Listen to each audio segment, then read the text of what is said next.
Hello there, everybody. Well, that's the end of the first term of the new school year, and hasn't it passed really quickly? And so it's Mr. Petrie here with our end of term harvest assembly. And I hope that you enjoy what we're going to do today. And first, we're going to sing a song, and we're going to sing Who Put the Colours in the Rainbow.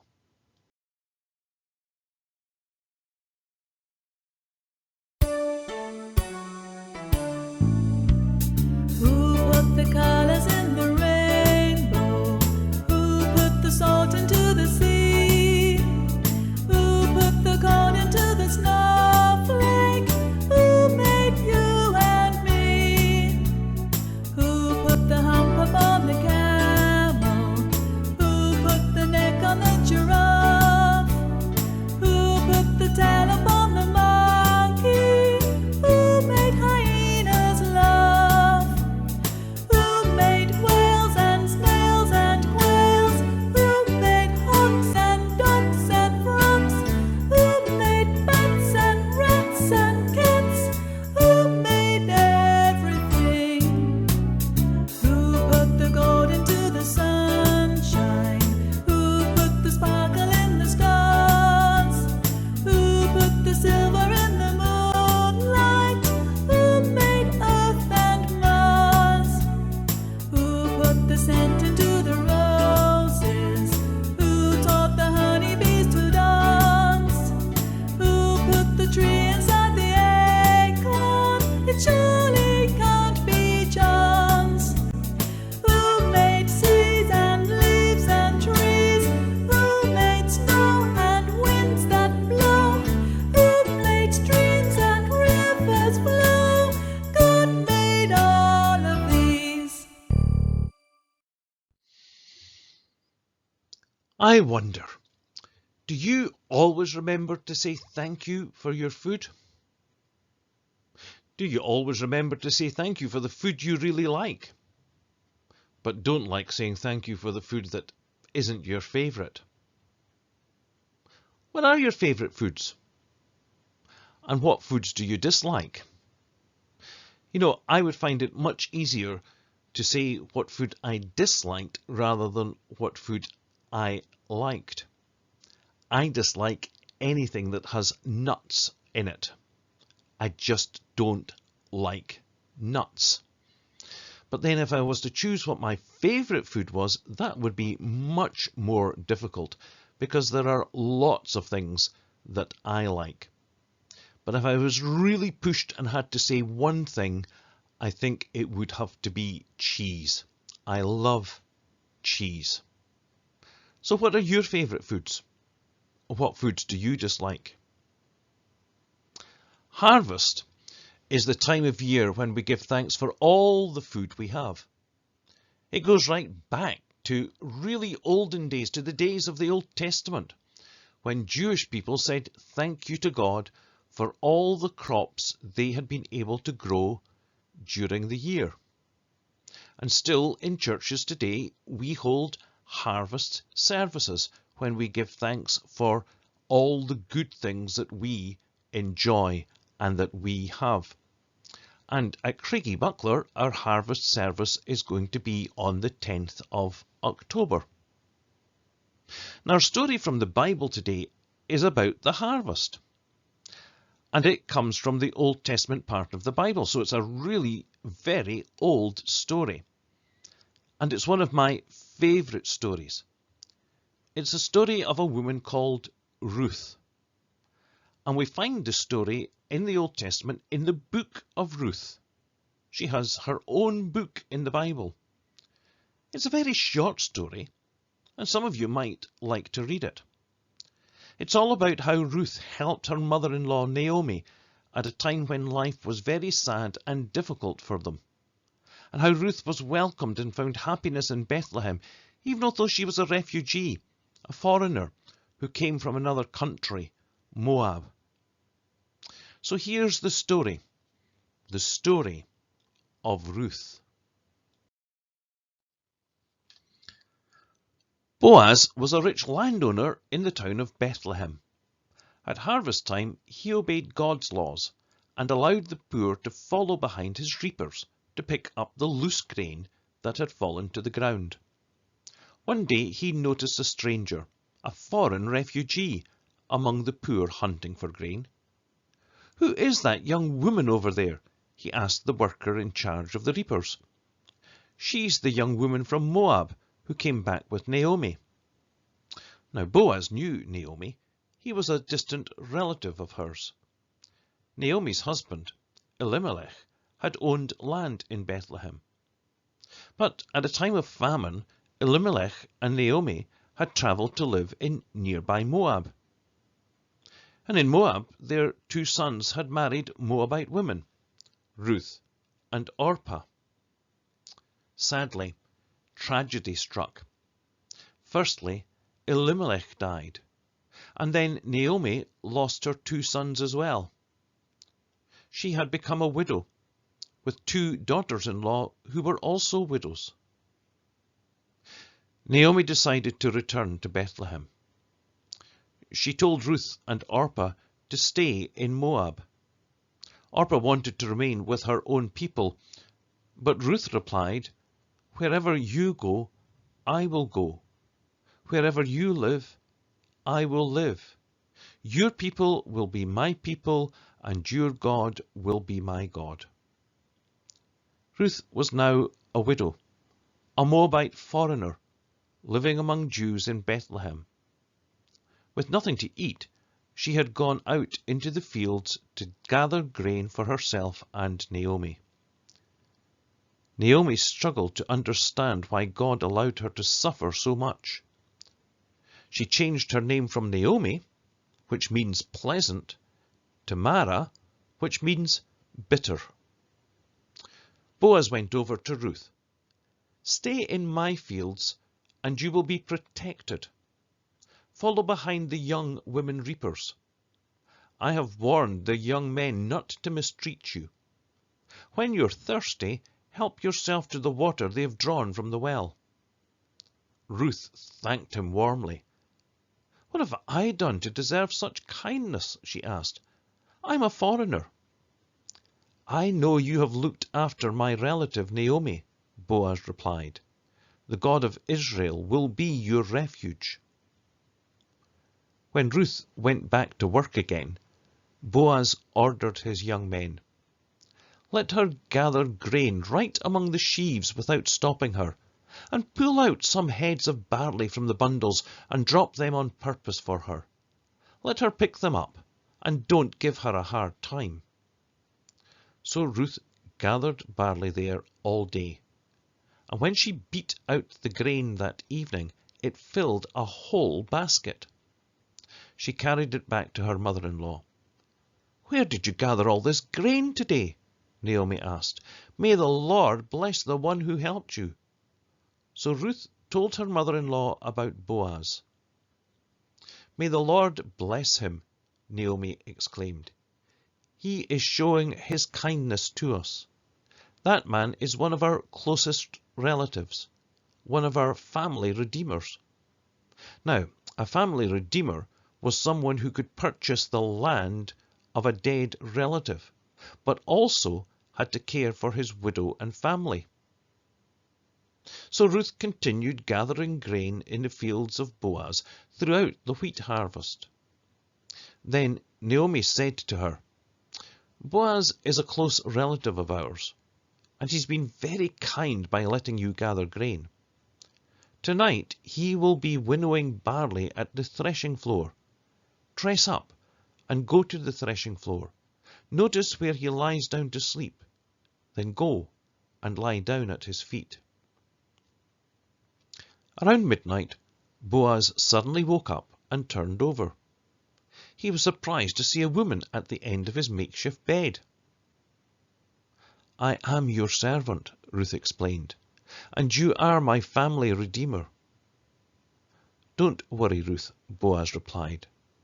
"I will do what is necessary, for everyone in town knows you are a good woman.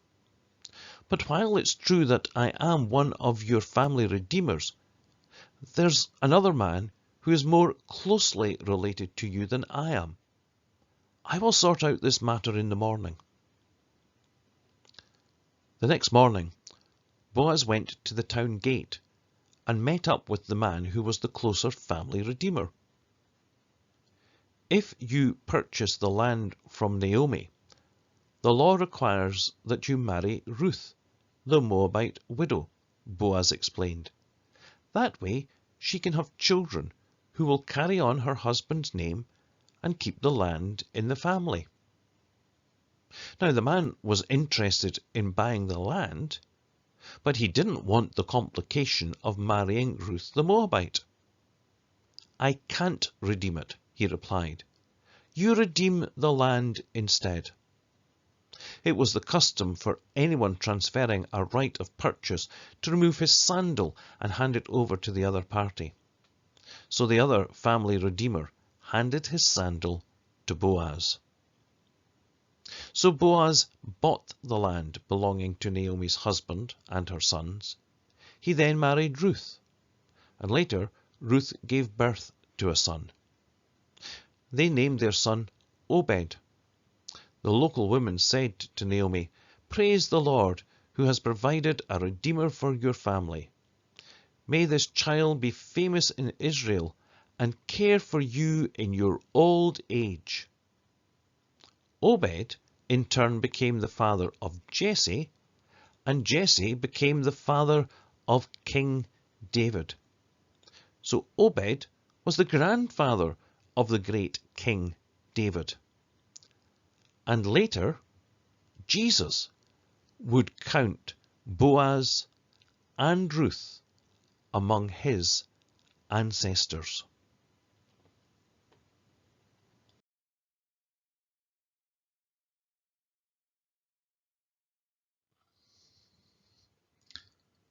I hope you enjoyed the story of Ruth and how she went to gather grain at harvest time so that she and her mother-in-law Naomi would have enough to eat, and how they were helped by the kindness of Boaz.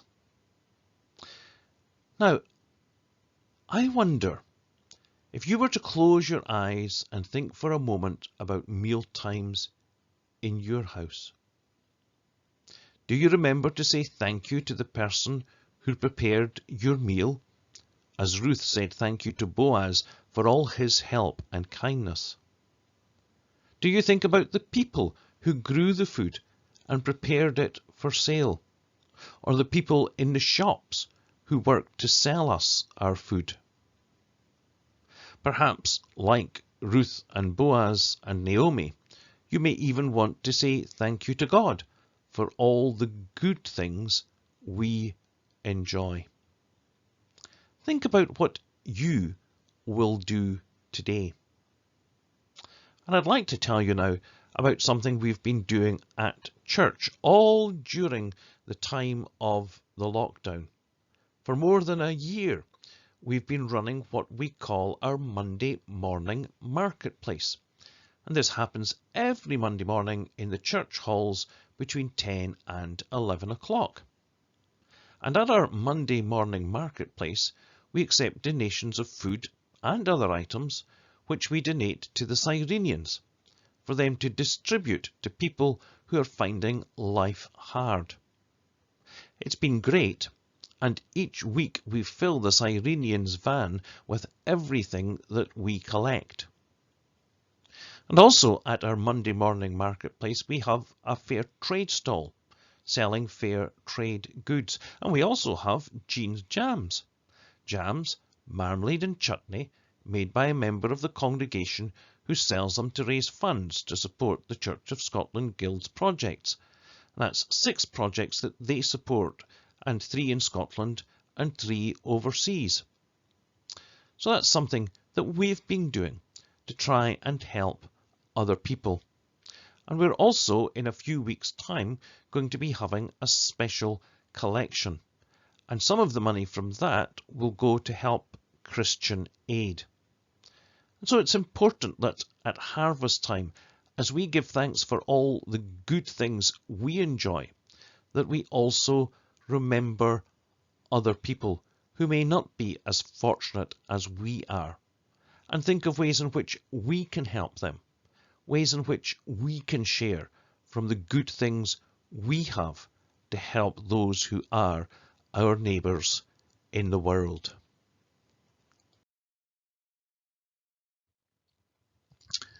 And for our reflection today, I've chosen a month of change. This was written by someone called Jean Hudson, and I found it in a book called Autumn, which is published by Wild Goose Publications. And it speaks to us about the changing of the seasons from summer to autumn, and of all the wonderful things that there are in the world around us. I hope you enjoy it.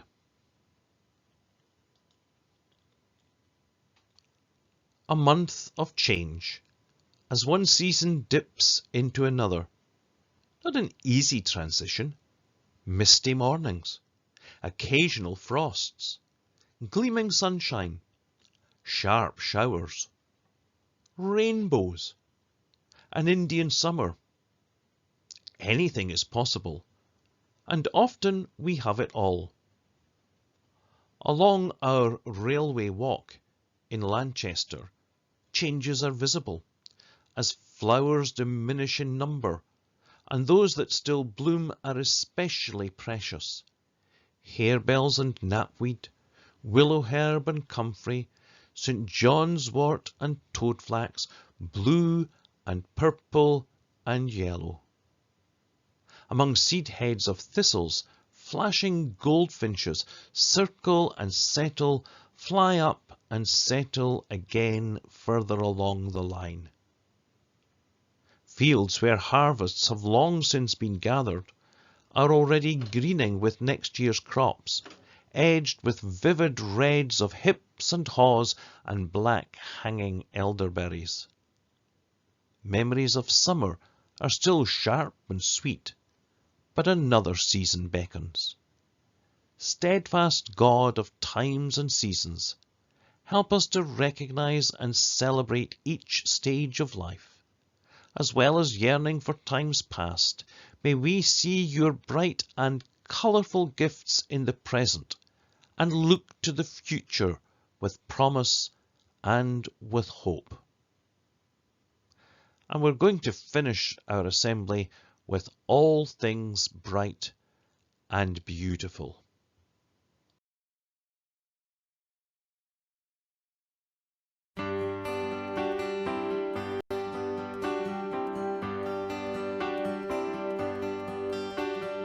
All things bright and beautiful, all creatures great and small, all things wise and wonderful, the Lord God made them all. Each little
Thanks everyone for joining me today for our end of term harvest assembly, and I hope that you all have a fantastic holiday.